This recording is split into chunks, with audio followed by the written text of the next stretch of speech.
Hello and welcome to the Doofcast, a film and TV podcast from Doof Media. My name is Skipper Scott Daly, and I'm joined, as always, by my 15-year-old first mate. It's Matt Freeman. How's it going today, Matt? Rig the mizzen and drop the curtains. Crap, I always forget. Are you sure you're 15 years old? Are you positive? Yes, I've been your first mate for 20 years. Don't you remember? This week, our series Deconstructing the Films of Ridley Scott continues with the director's 9th feature film. We're talking about 1996's White Squall. And then we will read the results of last week's canon vote on Idiocracy and tell you all who won and why. And then I think we're going to wrap everything up this week with you talking about a new Pixar movie that you saw recently. That's right. I did take my kids to see Lightyear, and I will talk about that a little bit. And Scott, you haven't seen it, so I think this is just going to be a totally spoiler-free, my impression, etc. Yeah, one of the rare moments that you've seen something before me, so we have to take advantage of it. It's happened like 3 times. ever in existence. Yeah. Right. But first, let's get right into our feature film of the week. Let's talk all about White Squall. National Weather Service says white squalls are a meteorological phenomenon of the imagination. What do you say to that? What happened to my ship was not imagined. It was not a dream. No, it was not. It was a nightmare. The Albatross was my ship. The Ocean Academy was my school. Here's Dr. Alice Sheldon. I teach math and science. Some of you already met Mr. McRae. He teaches English. So when do we get to meet El Capitan? Maybe he's getting his wooden leg waxed. Hello. The ship beneath you is not a toy, and sailing's not a game. Respect that, and we'll do fine. Matt, what is this movie all about? Teenage boys discover discipline and camaraderie on an ill-fated sailing voyage. It's kind of burying the lead there a bit. Uh-huh. Yeah. This movie was written by Todd Robinson, based on the book The Last Voyage of the Albatross by Charles Geig and Felix Sutton.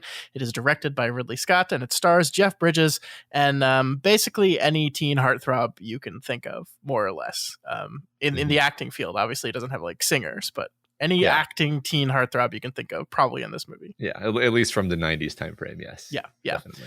All right, Matt, I need to know, because this conversation is long delayed. We were supposed to record this episode a full month ago, and then between me getting sick, you traveling for work, me getting sick again, we are finally here.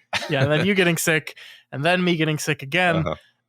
We're finally here, finally ready to talk about it, and I have been itching to talk about this movie with you, Matt. So tell me, what did you think of Ridley Scott's White Squall? Oh, God, I had complicated feelings about this one. Really... I am glad we get to talk about it, and it's been kind of torture having to wait a month to talk about it, because I often rely on our conversations to sort out what box I'm going to put something in my head, to think out loud, right? And I just don't know what to do with this movie, because like it's got a lot to like. Actually, it's got a lot of cool performances, a lot of good moments. Jeff Bridges is really, really good.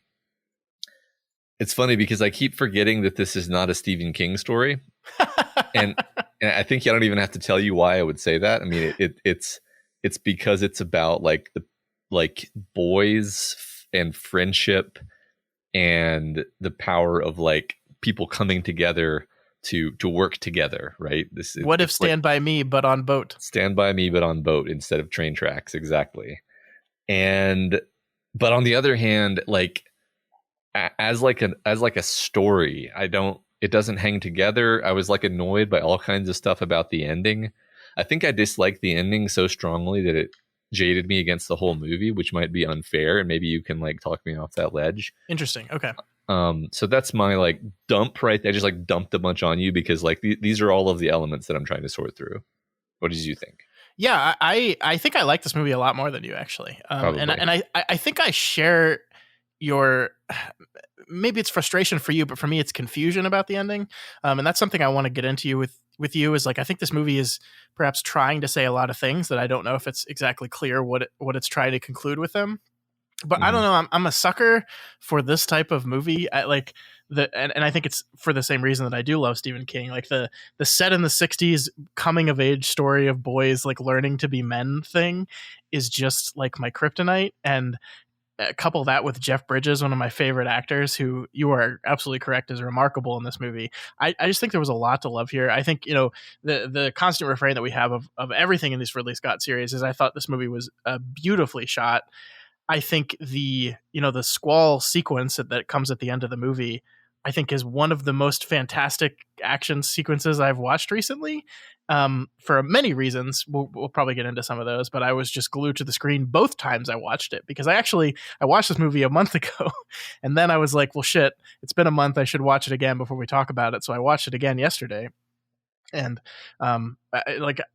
even having clear memory of everything that happens along the course of the sequence, I found myself absolutely riveted by it. So, no, this movie works on me in a lot of ways. But I do share a lot of what I'm assuming you're going to say about the story, which is, what are you trying to say here, guys? Mm-hmm.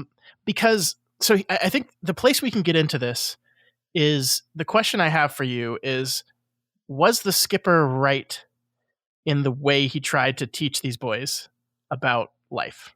Because there's an interesting, multiple times throughout the course of the movie, the other adults on the ship call him out on his behavior and tell him he's doing it badly.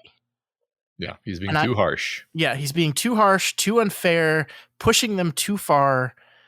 And I don't know if I'm clear by like the end of the movie whether the movie was saying, yes, those people were right, and the skipper needed to learn that he needed to ease off, that no, forcing a kid who has a fear of heights to climb until he pisses himself was not the correct thing to do. And I'm just not clear on that. And I guess, I don't know, what do you think about that? No, this is exactly my problem. I mean, you've nailed, this is my problem with the movie as a story, and the ending in specific, and how the ending tries and fails to make any of this make sense. I totally agree. It's weird. Okay, so in this kind of story, when you have the hard ass, commander of the battalion, or the ship captain, or whatever it is, the sergeant of the unit, the normal way you structure the story is everybody's mad at him because he's so hard ass, but then ultimately it's good that he was so harsh because they rise to the level of their training and they succeed. Or sometimes, more rarely, he's an idiot who you're supposed to think is a bad guy, and his harshness drives everything into a terrible situation from which the heroes only escape due to their own qualities, not because of his harshness. But this movie does neither of those things. It just says he's really harsh, and then when they're finally confronted with an emergency, they don't obey his orders, and several people die. And you're like, okay, what? So this is a true life event, and you're trying to kind of impose a narrative like a standard narrative onto the true life event, but you didn't really do it right. It's a poor fit. It doesn't wrap up well. And then I kind of want to pause there and see if you agree with me so far. For the most part, yeah. I mean, this is why it's so confusing. I think there are. It seems to me the lesson of the movie is, his ship sinks, and he blames himself, and then that maybe is the opportunity for the movie to say, like, hey, look, these people were telling you were doing the wrong thing. One of which was one of the people that died, which seems to, like, his wife, which seems to like reinforce the thing, like, she was right, you were wrong, and look what happened, you lost her because she was right and you were wrong. But then the whole, like, Geek's big speech at the end is, actually, no, Skipper, everything you said was right, we believed it, you need to believe in it too still, and just reinforce everything that you believe. I'm just not clear on it, because there's the one moment where the spoiled rich kid, right, with the asshole father, which, like, every coming of age story has a spoiled rich kid with an asshole father in it. He kicks him off the boat for shooting the dolphin, which, understandable, that is incredibly terrible and cruel. And then when the boys complain about it, he's talking about, like, families have rules too, just like we have on this boat, right? And he's, like, completely uninterested in dealing with, like, in stepping on the bounds of the rules of those families by, like, trying to help this kid with his miserable no good father, like trying to help him through this thing. Because he's like, no, his father is the king of his castle. That's a thing that they need to sort out away from here, away from the boat. I'm not going to help them do that. And I think the movie wants you to say that was the wrong thing to do. He should not have done that. But I don't know how the ending of the movie reinforces that. And I think the big problem here is, as you said, this is based on a true story. And so they're trying to wrap narrative around a thing that, in all honesty, was just a horrible freak accident. Yeah. That no one wasn't blamed for, that nothing, you can try to find meaning and learning out of it, but it was just a horrible freak accident and people died. And that's it. That's the story. And so they're trying to wrap meaning and theme around these things. And I just think sometimes when you try to wrap these things around real life stories, it doesn't always work out, because you also have to hit all the beats of the story. Yeah. That as it actually happened. Yeah. The actual thing that happened. And I mean, I have no idea at this point whether the real life captain was like, a hard ass disciplinarian, or whether he was, just kind of every captain has to kind of be strict, right? But we don't know if it was like, oh yeah, his crew was critical of his, level of harshness and overall, you're left with no real clarity on how are we supposed to feel about this guy. And I want to be clear in saying that, like, I don't think that the movie needs to like pre-chew my food for me. I'm fine with there being ambiguity in stories, and I'm fine with being left a bit of a puzzle to solve. Yeah. But that's not what this is. This is just, the movie seems to be trying to have it both ways, or almost on a script level didn't make up its mind about whether Jeff Bridges' character was supposed to be sort of an antagonist who gets everyone killed or not. Because like you could make relatively few changes to this script and have it just be Jeff Bridges is too harsh on these boys. They managed to find solidarity and friendship despite him, not because of anything he's done. He gets several people killed and gets, ignominiously thrown out of the profession of being a sailing captain. Like, that is almost what the movie is. Very close. And then the whole ending scene contradicts that, because the whole ending scene is them all standing up and giving impassioned speeches about how he's so great. And then like somber trombone music playing. Trying to do a "Oh Captain, My Captain" moment for sure. I agree with you. I think we could, my biggest problem is when Jeff Bridges is giving his speech that's saying, I was the captain of the ship. I signed an agreement with your parents that I would watch out for you, and I failed to do that, and it's my responsibility. I was like, yeah. I mean, that's like, even if it's a freak accident, like a sudden white squall appears, yes, like that. I mean, that remains to be true, right? Like you are responsible for this. You are like that is, you were the professional sailor with decades of experience. These were children who, yes, spent an entire year with you learning how to sail and becoming very good at it. Yes, absolutely true. But they're still novices. You are the expert. You are the one responsible here. At the end of the day, the buck stops with you. That is absolutely true. And then the movie kind of says, no, we're all taking this. We're all taking the burden of this thing. We're not going to let you, skipper, take this burden alone, where we go one, we go all. This is all our fault. We're all going to have to carry this thing together for the rest of our lives.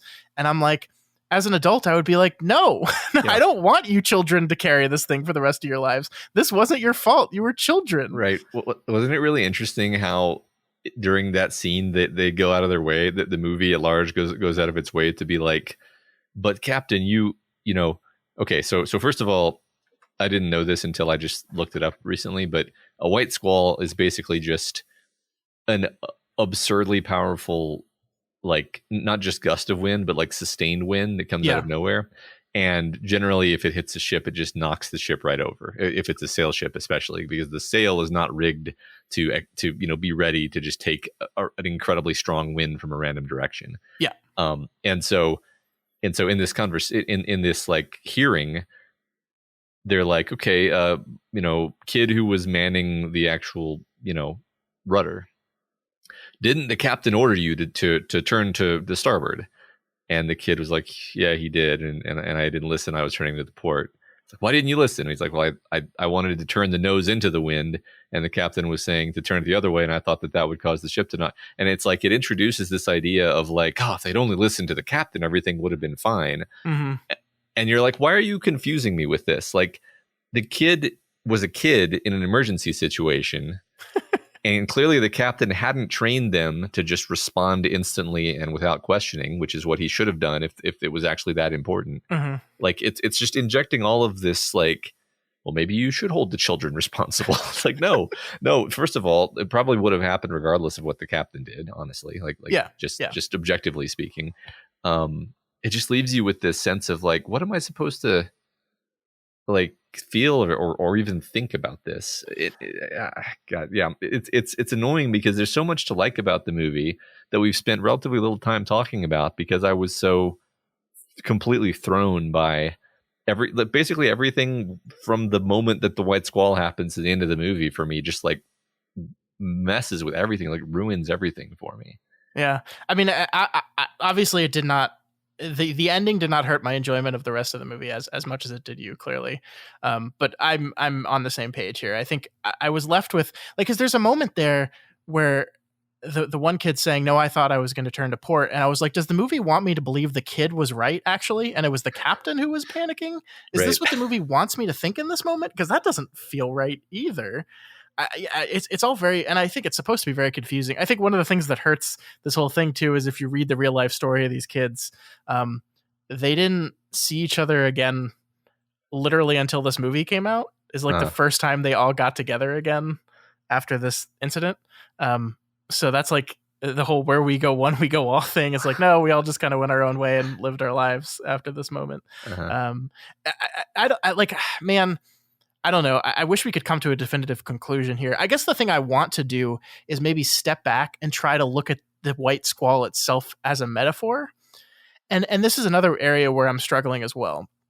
Because one of the really interesting choices this movie makes is you have like, the rich kid with the asshole father who has all kinds of issues. And there's a scene in the movie where one of the other kids is treating him like shit and he picks up the spear gun, right? Mm-hmm. And he's like playing with the spear gun and then he like threatens to shoot the kid with the spear gun and then later he kills the dolphin. Well, the scene where he's picking up and playing with the spear gun is being played over Kennedy talking about the Cuban Missile Crisis. Mm-hmm. And this is especially interesting because this movie took place in 1961. The Cuban Missile Crisis took place in 1962. So, like in the real life timeline of this movie, that was totally made up. Which leads you to believe that the director Ridley Scott did this very intentionally, right? He chose to overimpose this particular moment with Kennedy talking about the Cuban Missile Crisis for a reason. And so you start to look at these boys. And that are going to become men and like how boys respond to conflict, how they respond to adversity, how the correct way to respond to things and the incorrect way to respond to things, right? Because you look at something like the Cuban Missile Crisis and you look at it as a very clear opportunity for the entire world to have ended if we acted rashly or in fear or anger or anything like that, right? Mm-hmm. And so I want to really try to put that on top of this movie and say like this movie is doing a thing where it's looking at the children of the 60s, the people that are going to grow into men, they're going to be leading this country into tomorrow, and looking at what type of people that they are and what type of people they are becoming and the dangers of those things. And the thing that it's saying at the end of the day is solidarity, going like community, togetherness, like we are one unit and we stick together no matter what, is what I think it's trying to say. That's my best guess at what the actual theme of this movie is. Okay.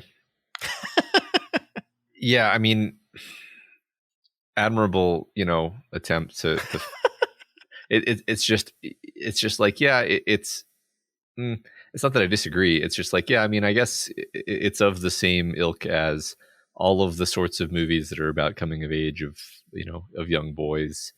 Let me maybe this will seem like a swerve, but like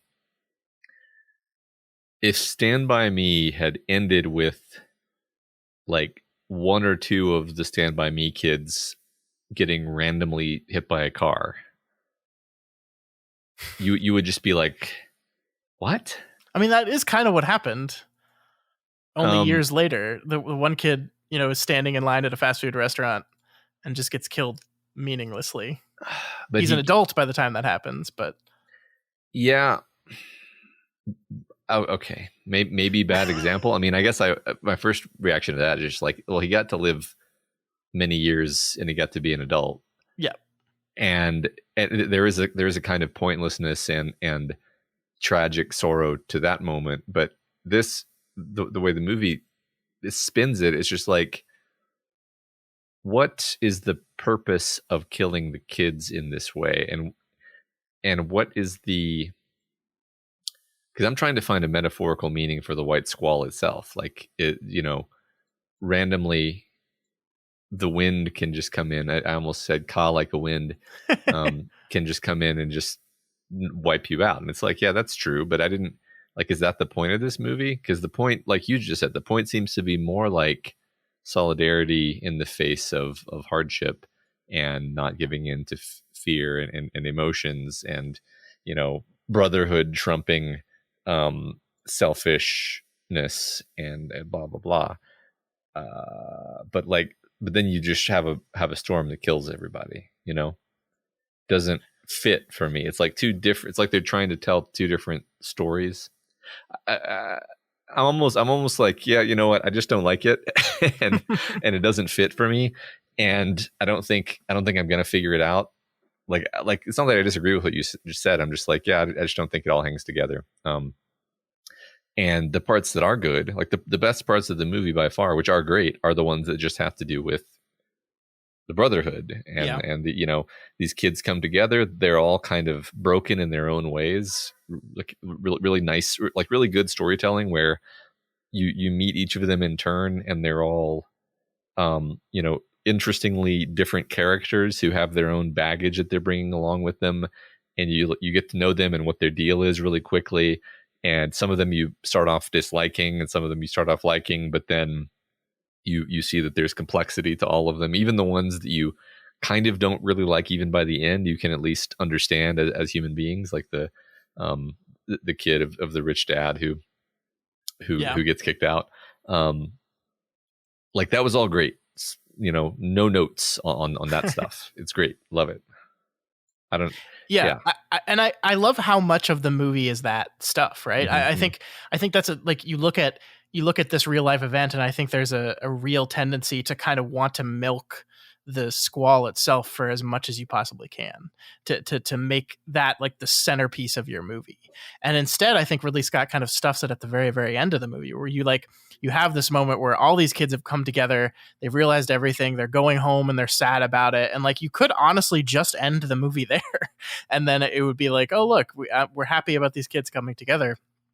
And then of course tragedy strikes suddenly. And I love how long we get to stay with these characters. Like, this is one of those things that like, I wonder if a movie made today of the story would allow as much time as we have to just sit with the kids and learn about them and see them interact and see the ways in which they build each other up and the ways in which they learn from each other. And you're absolutely right. See their pasts. I think the Gil character, played by Ryan Phillippe, is just the saddest character ever. His death like absolutely destroyed me, especially because he died because he went back for the picture of his brother, and it's just yeah.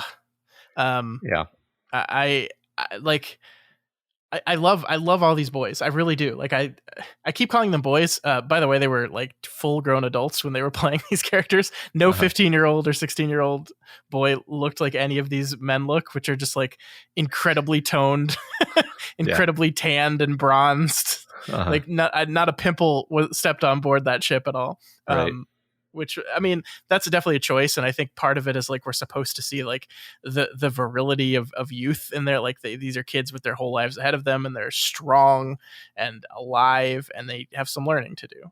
But yeah, I loved their interactions. I really did. I love the moments we got. Like, we spent like 20 minutes with them just like on Granada, just like hooking up with random chicks and like doing a lot of first time men stuff, Yeah.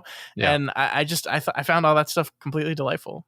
Yeah, no, I the element where the stuff where it just kind of showed them acting like realistic adolescent boys was great, because it's like they're all trying to act like they're super mature and they've seen it all and done it all, but it's clear that like none of them indeed have, and in fact they're all probably very sheltered. And so they're kind of egging each other on into manhood. And I see that depicted as being negative so often that it's actually kind of refreshing to see it depicted as being, like it's rough and tumble, but it's part of growth as a human being and as a man. And it's like, yeah, that's I really enjoyed and appreciated that depiction in this movie. I thought it was great. I thought it was really fun. Yeah, no, I agree with you. And then and then it injects like conflict for them to solve, like the time when the one kid gets drunk and his friends kind of have to like hide, carry him out basically, and it's just some really great scenes in there. I love it. And they miss the boat because they're late, and then the one kid is cheating on the test because he's not smart enough, so they have to band together to like do that. And it's like there's just so many little stories amongst this whole thing. Like really the way the movie is structured is it's just a kind of a bunch of little vignettes with these characters until it comes crashing to an end at the end. And I really liked it all. I really did. Like I think we haven't talked much about Jeff Bridges, but he's remarkable in this movie. He just has the perfect air to him that this character calls for. Like I'm watching a show right now called The Old Man on Hulu. It stars Jeff Bridges as an old man who is also a CIA operative assassin person. And it's just like between this and that, just like how fucking good Jeff Bridges is just been on my mind lately. And I know you're kind of torn about what we're supposed to feel about him, but what I feel is, damn, this guy's a good actor. Yeah.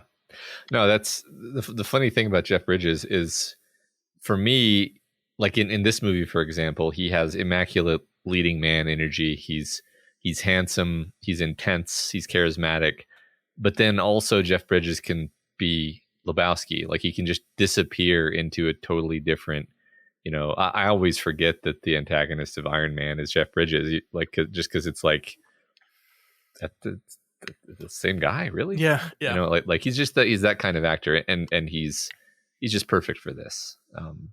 And there's all kinds of, I think maybe it's like he's too much of a real person in this role for me to put him in a box, for me to say like, oh, we're supposed to see him as the overbearing jerk, or we're supposed to see him as the sort of perfect oh captain, my captain. He's a dude. He's a man. He's complicated. He has his own life story behind him. You can see it in his eyes. You can see his life history of tough choices he's had to make, and so you just kind of feel like you understand him. And so much of that is the performance, because on the script wise, he's basically a cipher actually. So Jeff Bridges brings a ton to the character. Yeah, he's phenomenal. What do you think of the kids? I mean, who is your favorite actor of the boys? I don't know. You know who my least favorite was? And I'm going to contradict myself a little bit here. My least favorite was Ryan Phillippe as an actor. I love the character of Gil. I do. I think it's one of those things where I just feel like he's almost the wrong person for the role. And it's because I know Ryan Phillippe as like the heartthrob like 90s guy. Yeah. Because like when you're introduced to him, he walks up to Chuck Geeg and he's shirtless and he's ripped, because all these boys are, and it just doesn't fit his personality at all. Then he opens his mouth and he's just like supposed to be like weird and antisocial, where he's just like, this is my brother, he's dead. Like just comes off as like completely weird and awkward. And I just don't know if like, I think those two images in my head are incongruous. And I don't know if I've ever like really loved Ryan Phillippe as an actor. I will say that it's like any actor standing behind a glass door trying to get it open as it fills with water, like, is going to tug at my heartstrings no matter they're good or not. But I don't know. What do you think of that casting? No, I agree with you. I don't think what he's doing is working. Like there's a lot of different ways to play the weird kid, right? And I didn't really buy him. I didn't really buy it. I didn't think it was it wasn't jarring. It didn't pull me out of the movie. It didn't make me think, oh, this sucks. It was just like there was an inconsistency where he would do stuff like that scene you just mentioned, and then like later, it's like he just very rapidly becomes totally socialized and normal. Yeah, and by the end, you're like, wait, so why was he behaving that way then? It doesn't really make sense. Yeah, I guess the movie doesn't really focus on his growth at all. Like, for example, the first time I saw him, climb the mast to like say goodbye to Frank as he left, I was like, when did he get over his fear of heights? Yeah. When did that happen? In that exact moment. And why? Like, I think it's really interesting. As much as the movie gives ample time to like meet these characters, I think like we only get to see like the change in a handful of them, and for whatever reason that was like just a moment in the script we could say, and now Gil has changed. Here we go. Confirmed, because he climbed the mast, and that's all you need to see. So now he's different. We didn't have to put in the work to do that at all, really. It's just by osmosis of hanging out with these kids, he's gotten over his fear of heights. Hooray. Yeah. His fear of heights, which is of course connected to a terrible incident with his brother, which is just a horrible, horrible, sad story that like, again, like we don't see him. It's not like the kids helped him process this. Yeah. He just made new friends. Yeah. And was able to talk to somebody about it, I guess. Yeah. I mean, I guess that's good. Yeah. Yeah.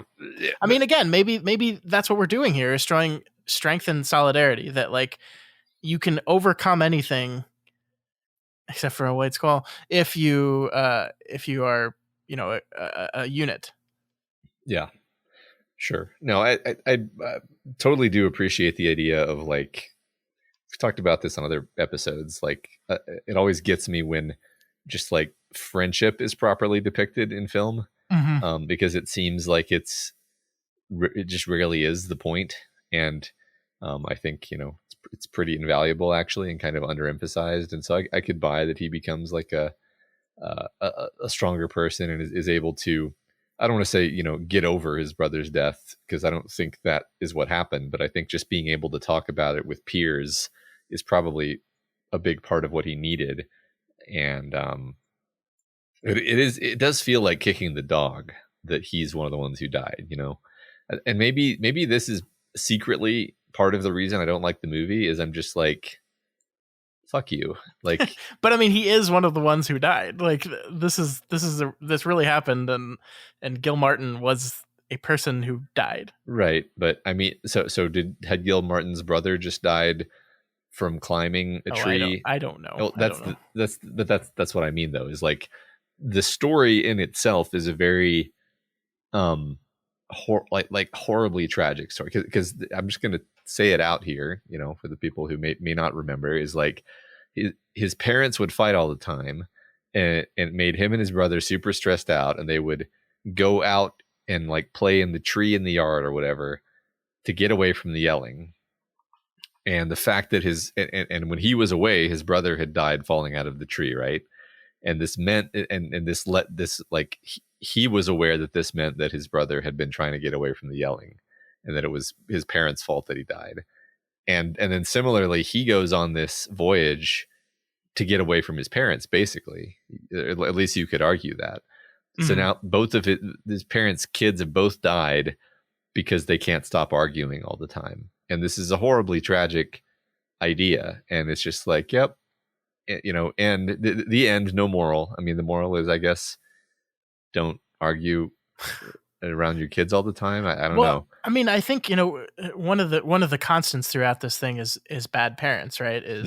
Or maybe not even necessarily bad parents. I'm not sure if Chuck Geek's parents are supposed to be seen as bad, but just like the frustrations and complications of being a growing human being that's on the cusp of adulthood, dealing with your parents, and dealing with the difference in generation and the difference in desires and needs and all these things, and how all these boys, with the permission of their parents, go out to kind of figure out their own path forward, their own path away from their parents. And one of the constant refrains of the story, I think, at least from Geek's journal, is we thought the skipper guy was different from, like he was a parent that was different, a parent that understood us, that wanted, what we wanted, that like was going to teach us about life in like true life stuff. And so that, I think that's like why there's so much of the parental conflict there. Yeah. No, I totally, yes, that is absolutely the case, is that there are no like positive role models for these boys. They're all being mistreated by their parents in like different ways. And in fact, that's why they're all here, is they're trying to escape from something. And they know that something's wrong, and they're just trying to escape. And then, the tough love of the captain is what they really need. And, then as we talked about, that gets kind of all muddied. But I mean, you could argue that it's also about like masculinity in a certain sense, because the captain represents a very specific model of masculinity where he's very, he's like physically aggressive. He's, domineering.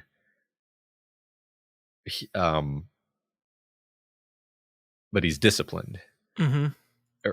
I'm going to shave off the end of the movie, pretend the White Squall part doesn't happen, and just say this is like a model of masculinity that's like discipline and like care is necessary. And then you can be bold and brash and swaggering as long as you're disciplined, right? And like that's kind of the model that he's putting forth to them, and that kind of causes them to mature, at least in the movie's logic. Sure, no, I agree with that. Yeah, and their own parents don't really provide them with that kind of model of, that they all seem very like soft and undisciplined. So. Yeah, and I think they want to protect their kids, and they don't want to release their children into the world. And again, I'm trying really hard to relate this back to the 60s and the Cuban Missile Crisis, because like the movie tries to relate it back to that so many times. Like, not only do you have the Kennedy thing playing, but then you have the whole scene where they encounter the Cubans, who are, we learn, heading to the Bay of Pigs, and again we have this different kind of masculinity there, which I think it's really interesting, kind of trying to dissect the conflict between the captain of that ship and between the skipper, and like, why does the skipper win in that sequence? And I think it was mostly because there were American ships on the horizon, right? Yeah, probably. I mean, I think that's another moment where there is kind of a masculine bravado that comes into it, because like, he says to the Cuban captain in Spanish, like, you've got all this fancy equipment. A real sailor should only need the stars to navigate by. Yeah. And this is considered to be like a sick burn. Yeah. And you're like, yeah, I mean, in the moment it's kind of badass, but it's like, yeah, it's interesting how much of that moment comes down to basically these two captains kind of measuring their dicks. Yeah, measuring their dicks. Basically, yeah, that is what that scene is. Yeah. Yeah. And our hero wins. So. Yeah, man, I think you've made me like this movie less. Which, I mean, the thing is, I agree with everything you're saying here, and yet, like, this experience of watching the movie, I just found to be completely pleasurable. And I do want to talk about the direction a little bit here, Matt, because I do think Ridley Scott, like, one of the, it was a while ago, but I do remember in 1492, one of the things we talked about was how weird it was that they shot so little of the journey to the Americas in the movie, that like, it's really like a 5-minute scene of them on the actual journey to discover America. And I feel like someone said that to Ridley Scott after watching the movie, and was like, man, I wish you had more of the ship stuff. And then he said, deal. And he made this movie that takes place almost entirely on the sailboat. And I just find the way that Ridley Scott like uses the space of the boat to help tell the story, I thought is just really, really fantastic. The way he uses the height, the way he like uses angles, like so much of the skipper is shot, from low angle with the, so he's towering, but then above him is towering the mast of the ship and all the sails and the ropes and everything. And I just kind of love the way everything on the ship is shot. I think it's just like the cinematography in this movie is just absolutely fantastic. I totally agree. Beautiful movie. It's one of those movies that makes you want to learn more about sailing and, figure out there's not some way that you could like take a trip on a large-ish old style sailboat. Yeah. It's just so cool, and isn't it weird that a movie in which like a ship crashes and a bunch of people die, you leave it going like, I kind of want to do that. Yeah, that looks really fun. Yeah. Well, it's a freak squall. It would never happen. Never happen. Yeah. But no, like, yeah, it's beautiful. It's compelling. It's fun. This is going to sound like a super backhanded sort of thing to say, but like, it seems to me yet another example that's really emblematic of most of the Ridley Scott movies we've covered, where it's like visual spectacle, top quality. You can totally see that this guy is a genius, and he's really good at this. And then the story just kind of falls apart, despite a lot of the scenes working on you in a moment to moment level. The story doesn't hang together. You're not really clear on what the theme is supposed to be. The exceptions to this being the movies where the scripts were just amazing, right? The scripts were amazing, and all of this was already really tightly done in the script. But then, this movie or, Black Rain or whatever, it's just like, yeah, script wasn't that good in the first place. Ridley Scott couldn't save it. It's not his fault, really, other than the fault of having taken the movie, and not tried to fix the script, right? Yeah. So yeah, no, totally agree. Like, I was debating it when when we first started this conversation, I was like, am I going to say this is a recommend or not? And I probably sound a lot more negative on it than I actually was. It's just because of this frustration. It's like, yeah, I think this is a recommend for me. I think if you're like a fan of Ridley Scott, you should check this one out. It's very enjoyable.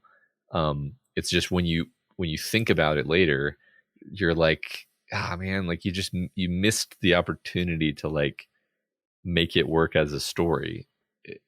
It's got pieces that work, but it just doesn't work overall.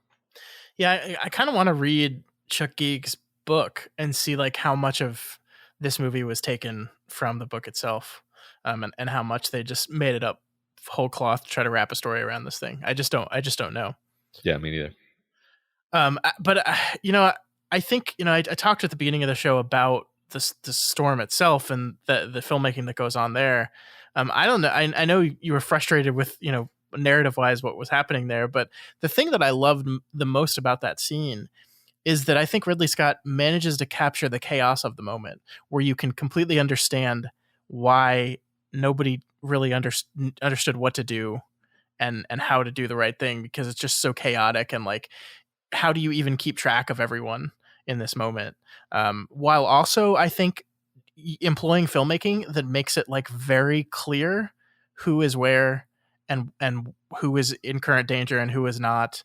And like, also just like which characters are which. Cause like I said, these are all young white men with basically the exact same body type. And the fact that I was able to tell, like, as waves crashed around them, oh, that's this guy, oh, that's this person, I think it's pretty remarkable filmmaking. Yeah, it's smart of them to hire actors with different hair colors, at least. I mean, yeah, no, it's interesting. You actually have to think that for a movie like this, the casting has to come in, has to be like, all right, we want these boys to be a bunch of New England wasps because that's just the story. But also we have to be able to tell who they are almost in silhouette, because we're going to have, a lot of complicated stuff happening.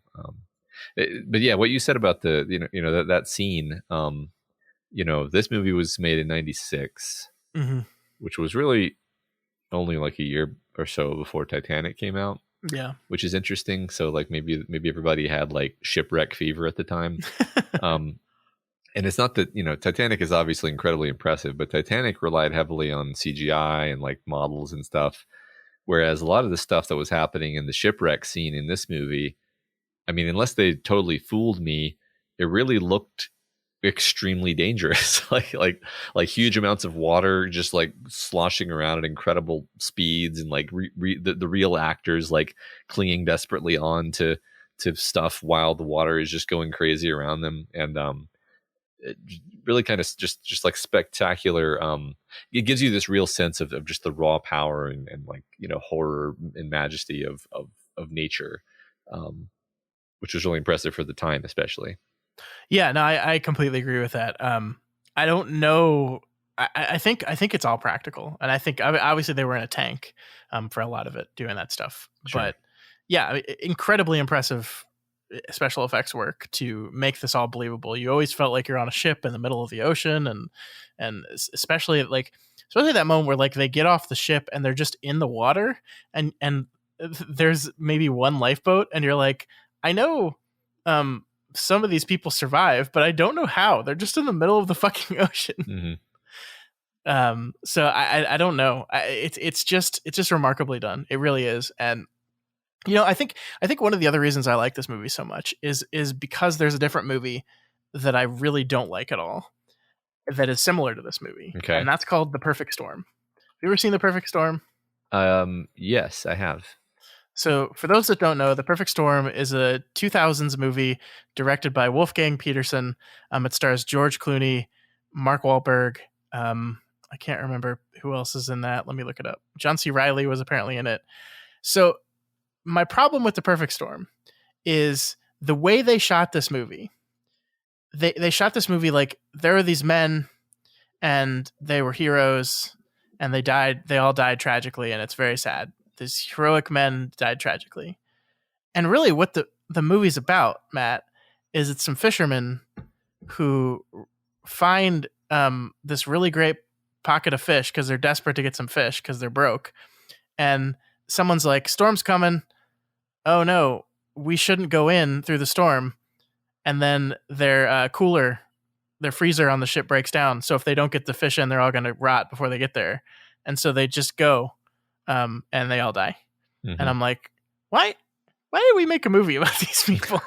And so at least like this movie, I think is just like telling the story of a tragedy, but not trying to make any of the boys seem like heroic in what they did. It's just like, this freak thing happened and they died. And there's really no explaining it. There's no, things just happen sometimes. And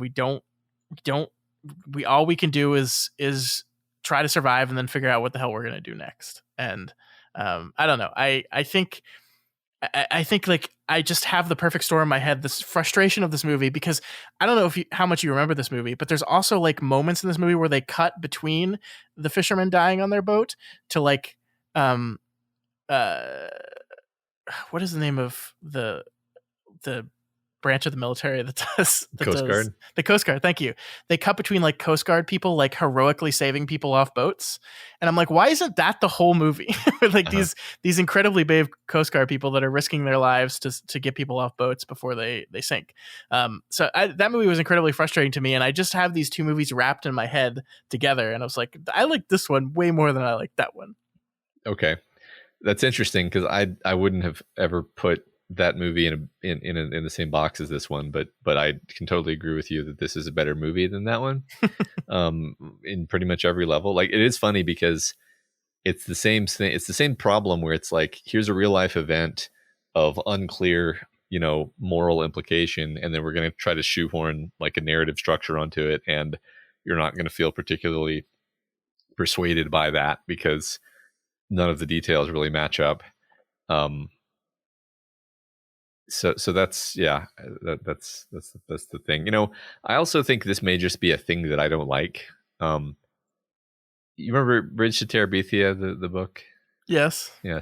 I feel like this has been a lifelong book. The very sad book. I feel like this has been a lifelong sort of problem for me. Is like, I don't know that I get the point of that of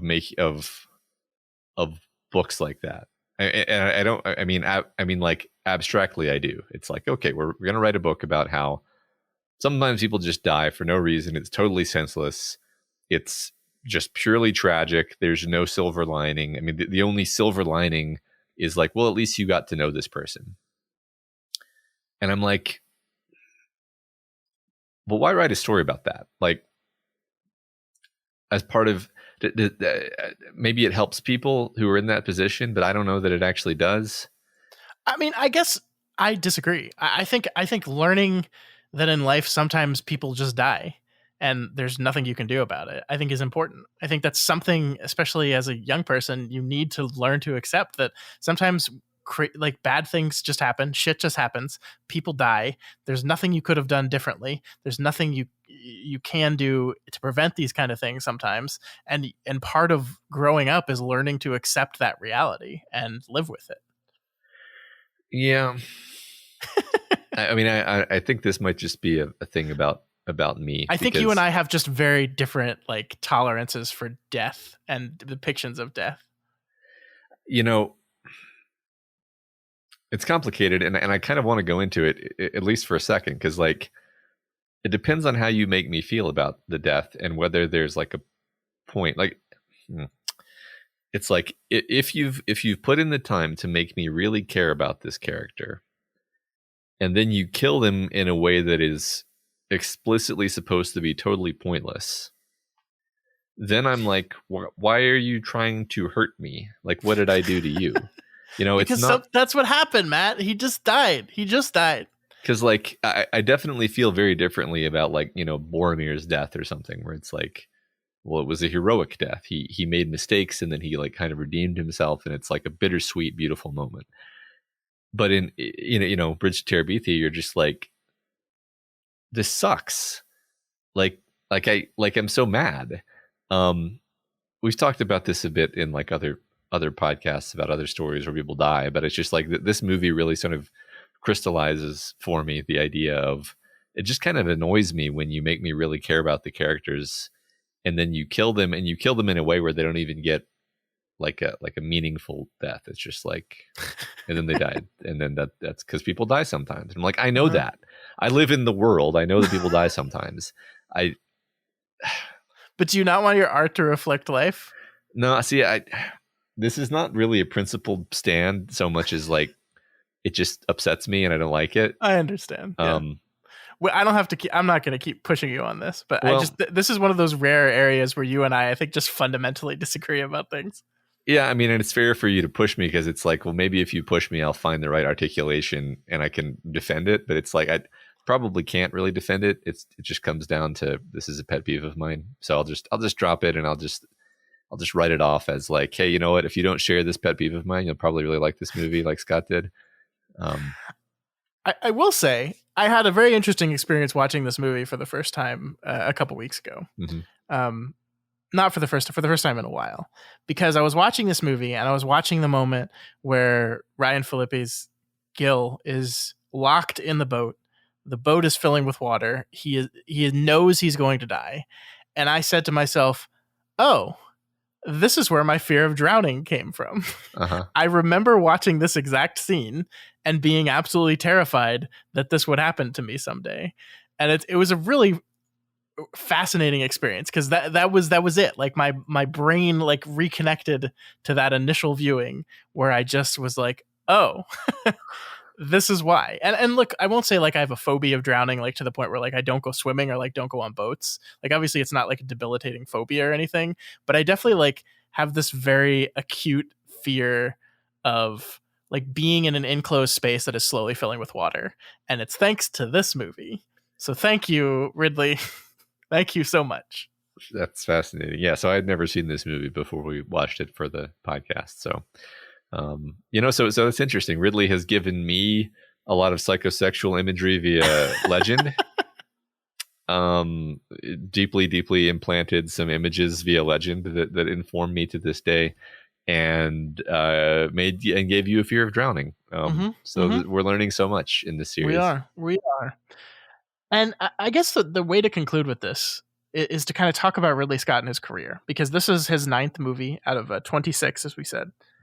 And if you look at the stats on this movie, Matt, I think it seems like the majority of viewers agreed with your take on this movie. This movie made $10 million. It had a budget of $38 million, and it made $10 million. That is enough to be considered a bomb. And that is not Ridley Scott's first bomb, right? That makes 2 bombs in a row. And it also means out of his 9 movies so far, only 3 of them have been financially successful. Alien, Black Rain somehow, was a huge movie internationally, and Uh-huh. then Thelma and Louise was a pretty cheap movie that did rather well, and that's it.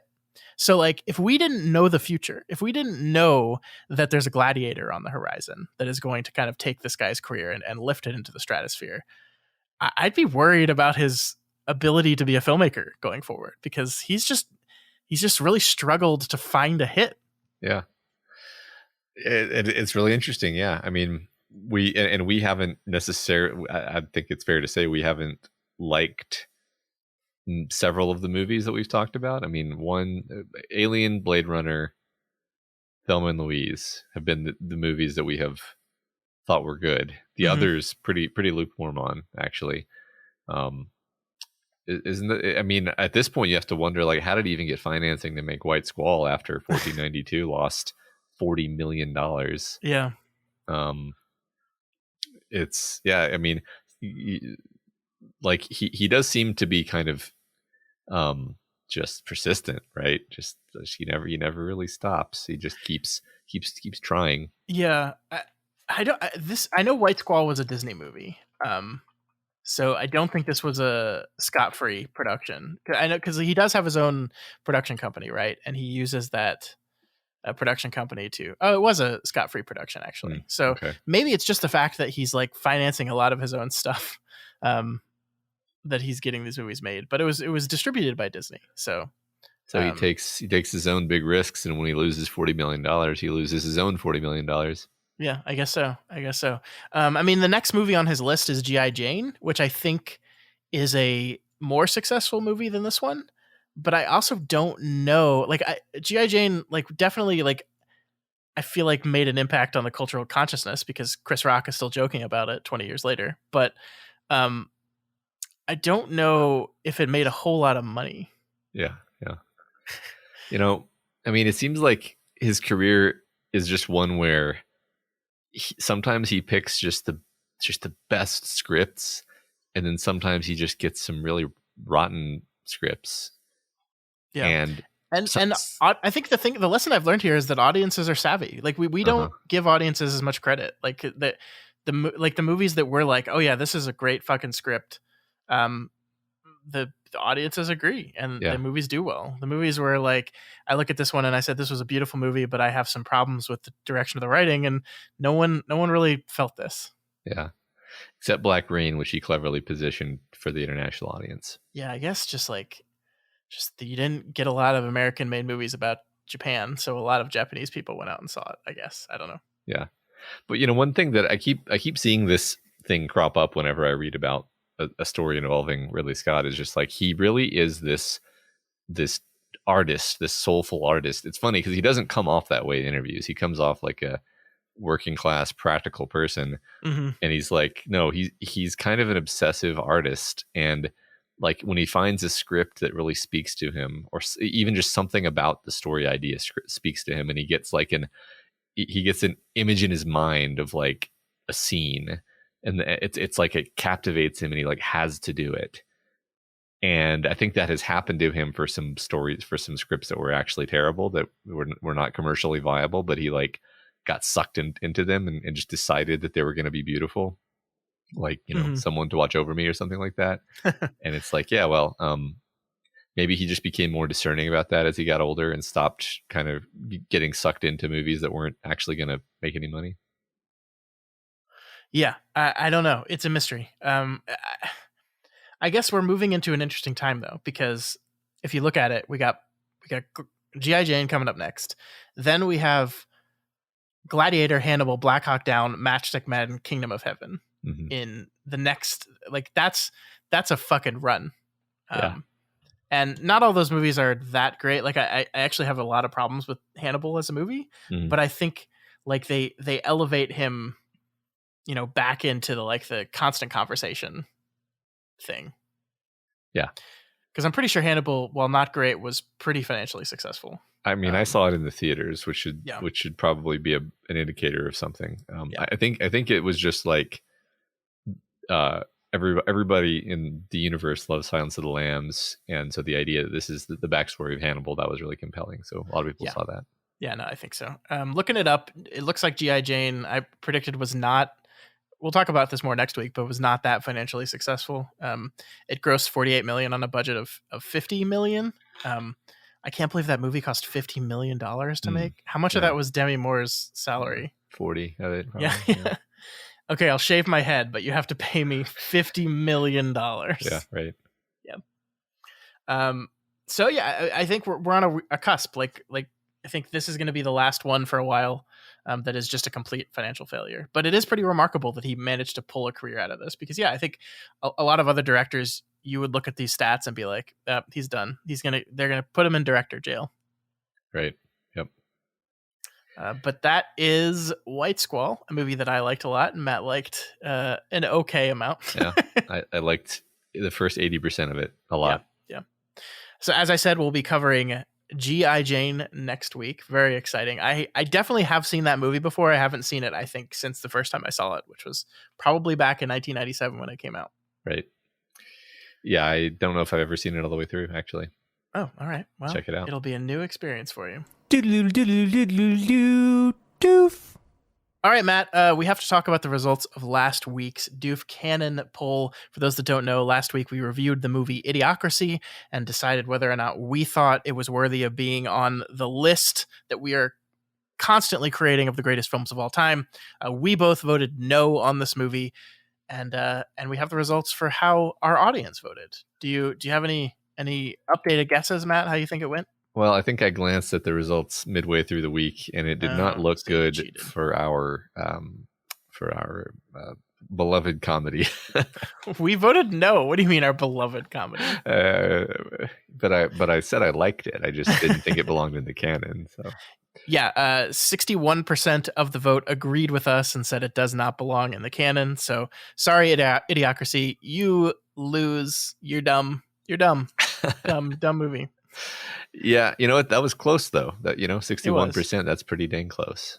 Yeah, and I think a lot of the comments we got, it's interesting. Like you get like two different comments on this movie. You get one comment that's like, "Man, it's crazy how prescient this movie is to our current reality," and then you get another comment that's like, "I think this movie's politics are actually horseshit," and that's kind of the thing we experienced on both sides. And I think that's the people that thought that voted one way or the other. I think a lot of people had a lot to say about what we talked about for the whole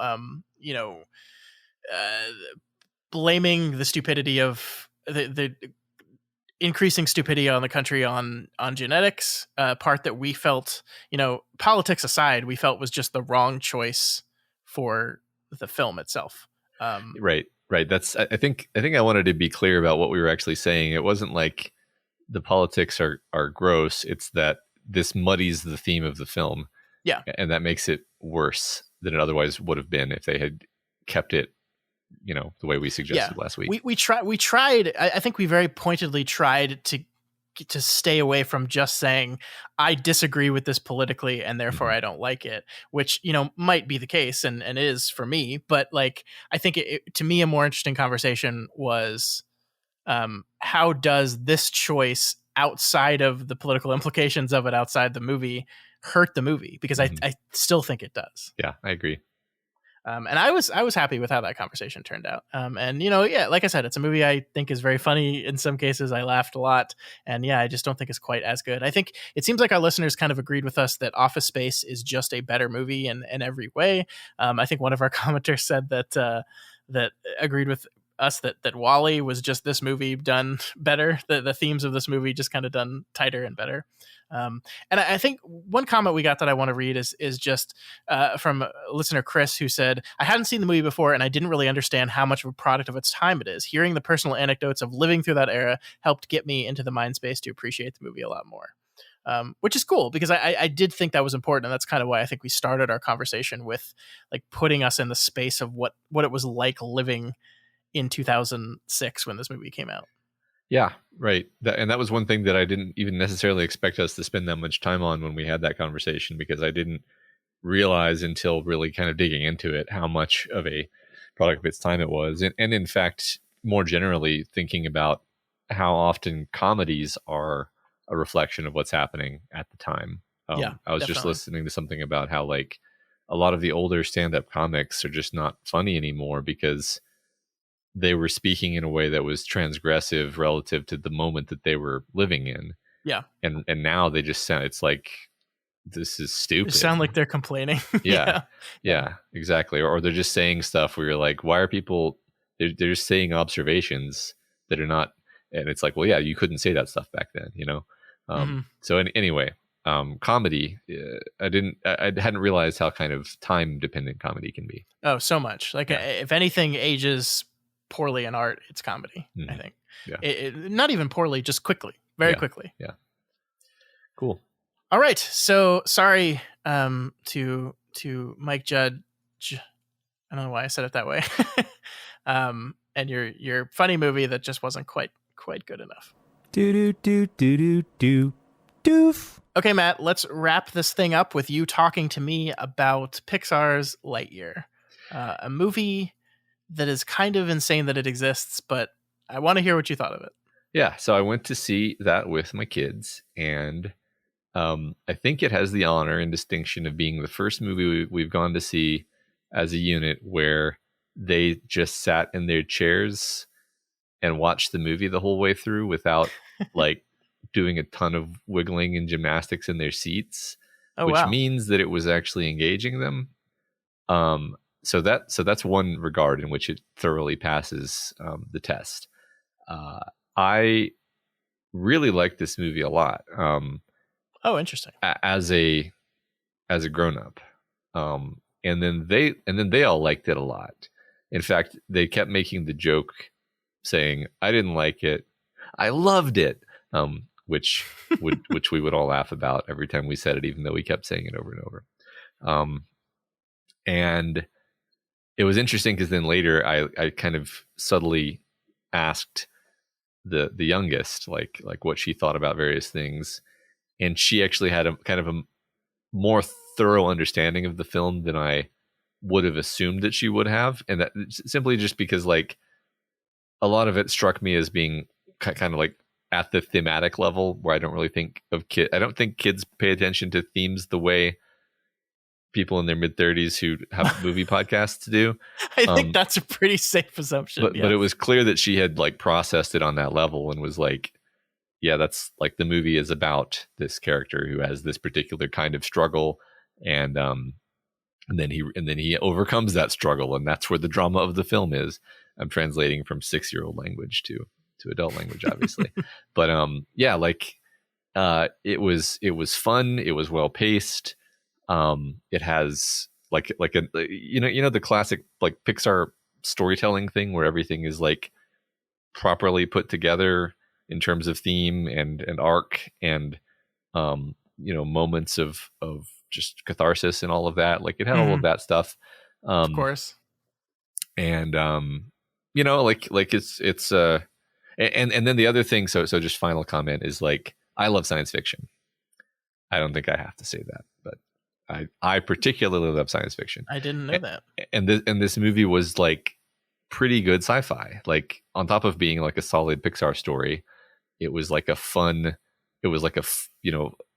this isn't really a spoiler because this is in the trailer, but like it's like a fun alien world. There's like fun kind of technological conceits that are involved, and some stuff that I was actually like surprised at how kind of deep into the science they got with certain things, and overall I was like, wow, this is like a real science fiction movie. It's not in other words, it's not just using sci-fi as like the set dressing,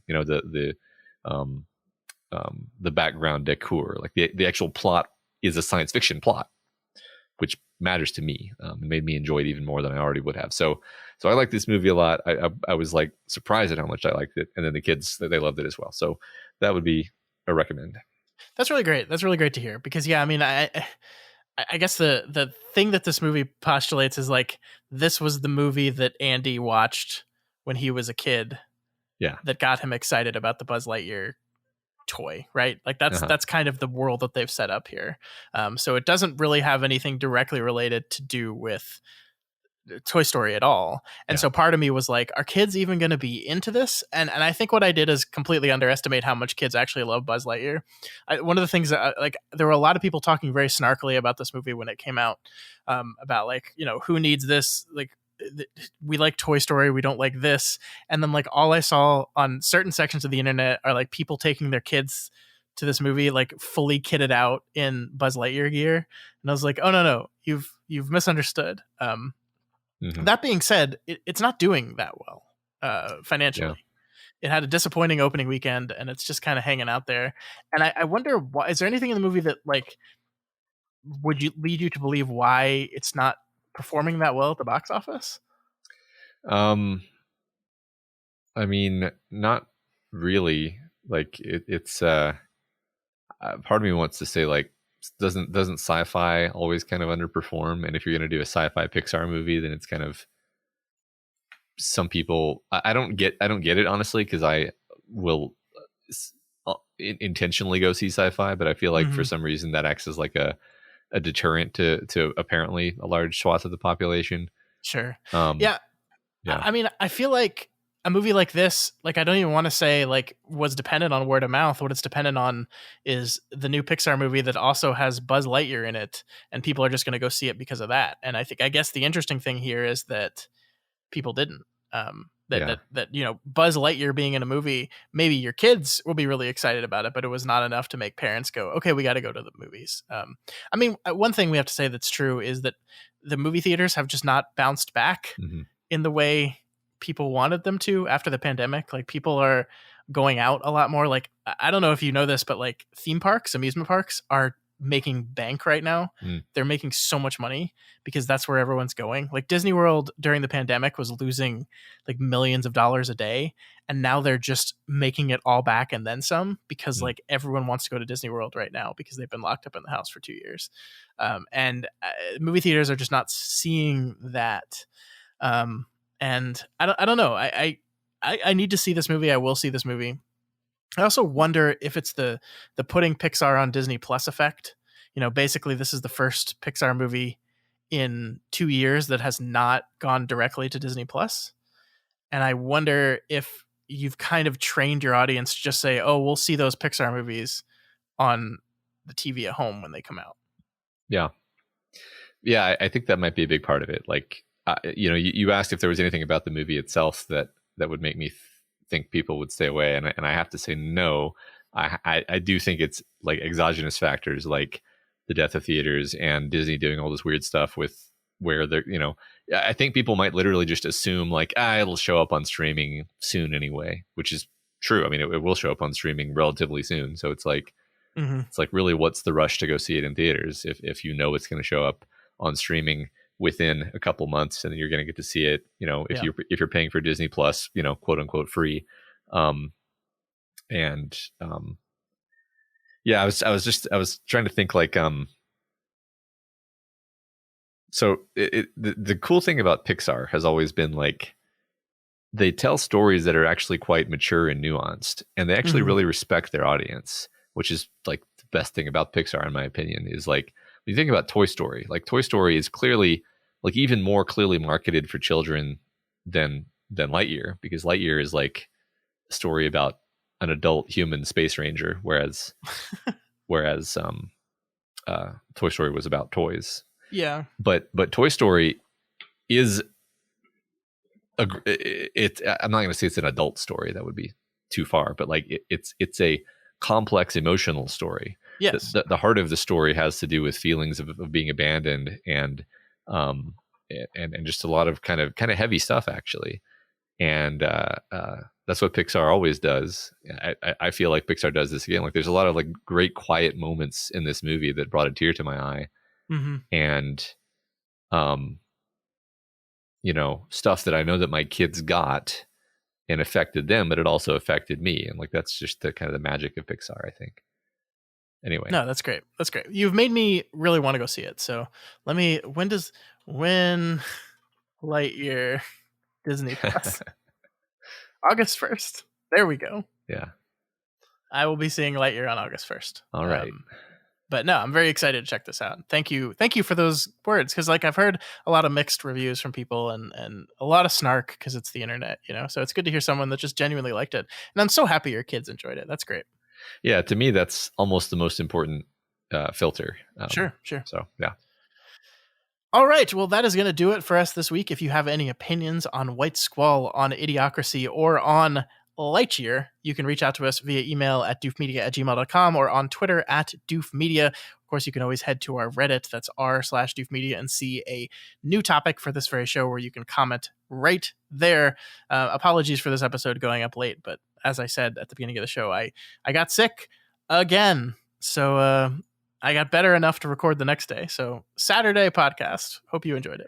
Yeah, it's the best we can do. It's been a very unusually rough period of time. Yes, it has. Jeez. But regardless, we recommend that you subscribe to the podcast feed, and then regardless of whether we're a day late, which almost never happens, you'll be able to find the episode easily. So you can subscribe on any of the major podcasting platforms or apps or so on and so forth. Yes, and if you like what we do here, want to support us, want to be part of those Council of Doof votes or anything else, you can become a patron of Doof Media. Head on over to patreon.com/doofmedia. Look at all the various available pledge levels and pick the one that best suits you, and look at all those cool bonus things you get there. And you'll, the best bonus of all is helping support the podcasters that you love, which of course is us, right? Exactly. Right? Yeah. Exactly. Also, please consider rating and reviewing the Doofcast on Apple Podcasts, because every review really does help us to get more exposure and introduce new people to the content that we make here. That is right. Please do that. It really does help. We'll see you all next week as we continue deconstructing Scott with 1997's G.I. Jane.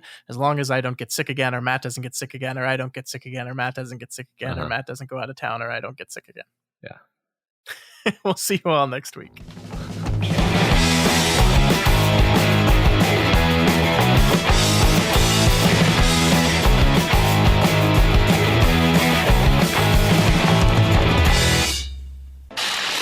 My name is Doof, and you'll do what I say.